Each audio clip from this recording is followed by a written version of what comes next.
এই দৃশ্যটা আরশের উপর থেকে দেখতে আল্লাহর বড্ড ভালো লাগে।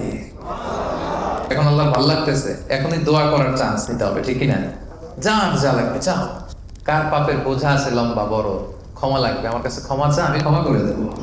কার অর্থের সমস্যা, টাকায় সমস্যা, ব্যবসায় সমস্যা, প্রবাস জীবনের সমস্যা, কার কি সমস্যা, আমি আল্লাহর কাছে চাও, আমি বন্দোবস্ত করে দেবো। কার কাপড়ের সমস্যা, কার অর্থের সমস্যা, কার কি লাগবে চাও, আমি আল্লাহ দেব। এখন ওরা যা চাইবে আমি সব তো কবুল করে নেব।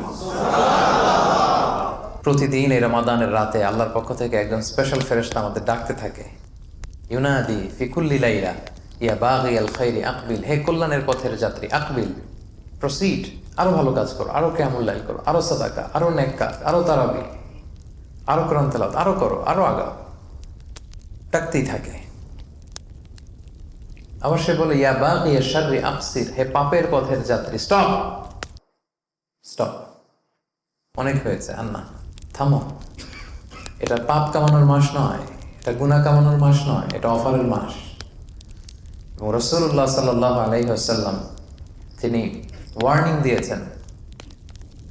তিনি একবার মসজিদে নববীর মিম্বারের প্রথম ধাপে পা রেখে তিনি পড়লেন আমিন, দ্বিতীয় ধাপে পা রেখে তিনি পড়লেন আমিন, তৃতীয় ধাপে পা রেখে তিনি পড়লেন আমিন। সাহাবারা বললেন ইয়া রাসূলুল্লাহ, আগে পিছে কিছুই বললেন না, শুধু আমিন আমিন আমিন, তিনবার কেন আমিন বললেন? রাসূলুল্লাহ সাল্লাল্লাহু আলাইহি ওয়াসাল্লাম বললেন যে আমি যখন প্রথম ধাপে পা রেখেছি তখন জিবরাইল এসে আমাকে বলেছে যে হে নবী, আপনার নাম যে শুনলো তারপরে যে দুরূদ পড়লো না, অর্থাৎ অন্তত সাল্লাল্লাহু আলাইহি ওয়াসাল্লাম এটা পড়লো না, তার ধ্বংস, সে হতভাগা। আমি পড়েছি আমিন, জিবরাইল পড়েছে আমিন, তাই আমিও পড়েছি আমিন। দ্বিতীয় ধাপে পা রাখলাম। জিবরাইল বলল যে যে ব্যক্তি মা বাবাকে বৃদ্ধ অবস্থায় পেয়ে তাদের খেদমত করার মধ্য দিয়ে জান্নাতি হতে পারলো না, তাদের উপর ধ্বংস। আমি পড়েছি আমিন।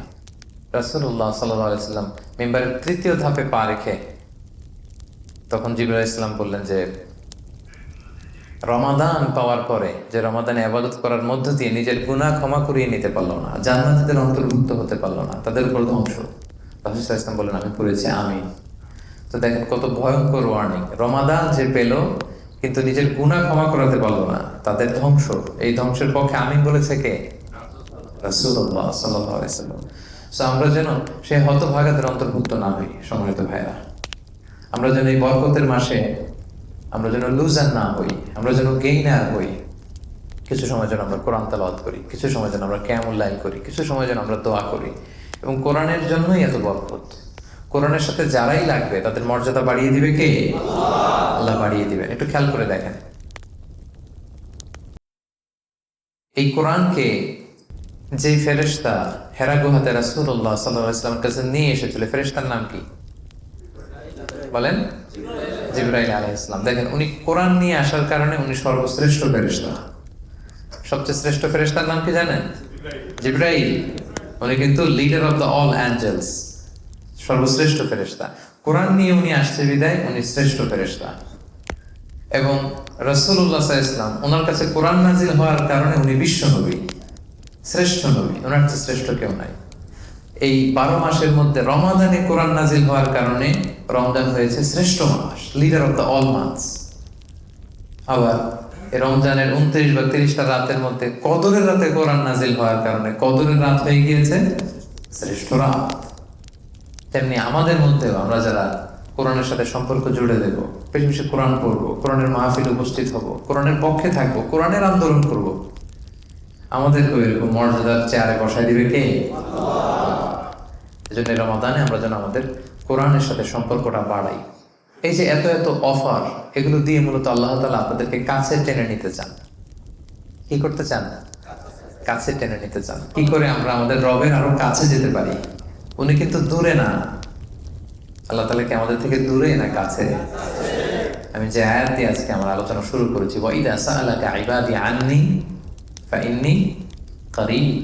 হে নবী, যখন আমার উম্মতেরা, তোমার উম্মতেরা জিজ্ঞেস করে, আমার বান্দারা যখন জিজ্ঞেস করে যে আমি কই, নবী আপনি বলেন ফাইন্নী করিব, আমি কাছে। এবার বলেন, আয়াত থেকে কি বোঝা গেল? আল্লাহ তাআলা কি দূরে না কাছে? অনেক কাছে। আমি আমার যত কাছে, আল্লাহ তাআলা আমার তার চাইতে বেশি কাছে। সুবহানাল্লাহ। ওয়া নাহনু আকরাবু ইলাইহি মিন হাবলিল ওয়ারিদ। এখানে একটা রগ আছে, বাংলায় শাহরগ বলে। হ্যাঁ, এই যে আমাদের এখানে খাদ্যনালী, শ্বাসনালী, আল্লাহ তাআলা বলে তোমার শ্বাসনালী তোমার যত কাছে, আমি আল্লাহ তোমার তার চাইতে বেশি কাছে। তো রমাদানের এই অফার্স গুলো দিয়ে তিনি আমাদেরকে বেসিকলি কাছে নিতে চায়, কাছে টানতে চায়। এখন তার কোশ্চেন ইজ, আমরা কি তার কাছে যেতে চাই? হ্যাঁ, এই 3-4 জন চাই খালি। আমরা কি আল্লাহর কাছে যেতে চাই? আমরা কি আল্লাহকে কাছে পেতে চাই? প্রিয় ভাইয়েরা, আল্লাহ তাআলা আপনাকে কাছে ডাকার জন্য ব্যাকুল হয়ে আছেন। আমরা আল্লাহ বলে ডাক দেওয়ার সাথে সাথে আল্লাহ আপনার নাম ডাক দেওয়া শুরু করে। ফাযকুরুনি আযকুরকুম, তোমরা আমাকে ডাকো, আমি তোমাদেরকে ডাকবো।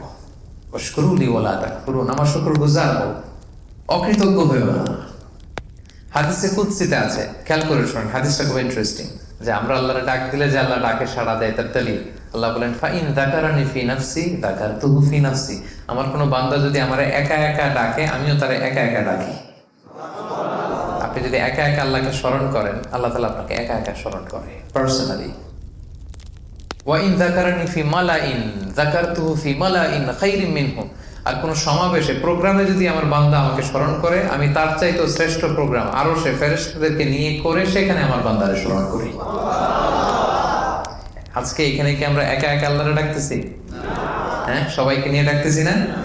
আল্লাহ তাআলা আজকের এই মুহূর্তে আরশের উপরে ফেরেশতাদেরকে নিয়ে এর চেয়েও খায়রিন মিনহু, এর চেয়ে বড় প্রোগ্রামের অ্যারেঞ্জ করে, মহাসমাবেশ করে আমাদেরকে স্মরণ করছে। ওয়াইন তাকাররাবা ইলাইয়া শিবরিন তাকাররাবতু ইলাইহি যিরাআন, আমার বান্দা যদি আমার দিকে, খেয়াল করে দেখেন, আমার বান্দা যদি আমার দিকে 1 বিঘত আসতে চায়, আমি আমার বান্দার দিকে 1 হাত এগিয়ে যাই। ওয়াইন তাকাররাবা ইলাইয়া যিরাআন তাকাররাবতু ইলাইহি বাআন, আমার বান্দা যদি আমার দিকে 1 হাত আসতে চায়, আমি আমার বান্দার দিকে 2 হাত এগিয়ে যাই। ওয়াইন আতানি ইয়ামশি আতাইতুহু হারওয়ালা, আমার বান্দা যদি আমার দিকে হেঁটে হেঁটে আসতে চায়, আমার বান্দাকে রিসিভ করার জন্য আমি আল্লাহ দৌড়ে দৌড়ে যাই। সুবহানাল্লাহ ওয়া বিহামদিহি। কোথায় আছি আমরা? কার পেছনে পড়ে আছি? আল্লাহ তাআলা অত্যন্ত কাছে, তিনি আমাদেরকে অনেক কাছে টানতে চান। এজন্য এই রমাদানের অফারগুলো দিয়ে, এই ইবাদতগুলো দিয়ে আল্লাহ তাআলা আমরা যেন তার আরো বেশি কাছে যেতে পারি, তার সবটুকুন আয়োজন তিনি করেছেন। সম্মানিত শুধু কিভাবে আমরা আল্লাহর কাছে যাব, সেটাও কিন্তু আল্লাহ তাআলা খুব সুন্দর করে কোরআনে বলে দিয়েছেন। আল্লাহ বলেছেন, তোমরা যদি আমার খুব বেশি কাছে আসতে চাও, আরো বেশি কাছে আসতে চাও, তাহলে সিজদায় লুটিয়ে পড়ো। ওয়াসজুদ ওয়াক্তার, prostrate and be closer to me. You wanna be closer to me? Just do a sajda, prostrate.